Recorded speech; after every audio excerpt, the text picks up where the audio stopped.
ఈ కథలోని చివరి మాటలు మీ లైఫ్కు బాగా ఉపయోగపడతాయి. వీడియోను చివరి వరకు చూడండి. ఒక ఊళ్ళో ఒక అయ్యా కొడుకు వాళ్ల గాడిద సీన్ కట్ చేస్తే, మొదట తండ్రి కొడుకులిద్దరూ ఆ గాడిద మీదెక్కేసి జల్ జల్ అని పోతుంటే మన సొసైటీ ఊరుకుంటుందా?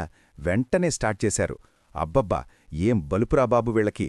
ఆ నోరులేని జీవిమీద ఇద్దరు వెక్కేసి దాని ప్రాణం తీసేస్తున్నారు, వీళ్ల పాడగట్ట అని క్లాస్ పీకారు.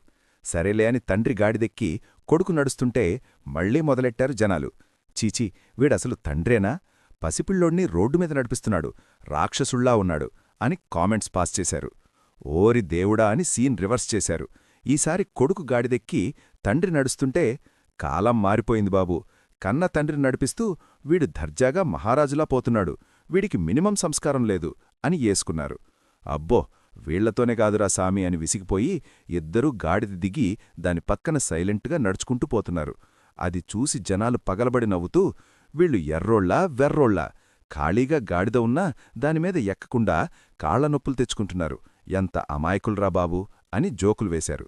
అప్పుడా తండ్రి కొడుకుతో ఇలా అన్నాడు, చూశావా నాన్నా, నువ్వు తలకిందులుగా తపస్సు చేసినా ఈ లోకం ఏదో ఒకటి మొరుగుతూనే ఉంటుంది, మన పని మనం చేసుకుపోవడమే.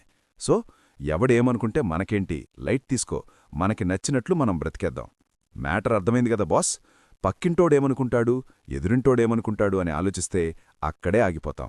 ఎవడి గోలవాడిది, మీ రూట్లో మీరు దూసుకెళ్ళిపోండి, అంతే. ఇలాంటి మరిన్ని ఇంట్రెస్టింగ్ కథల కోసం మినీ కథలు తెలుగు ఛానల్ను సబ్స్క్రైబ్ చేసుకోండి.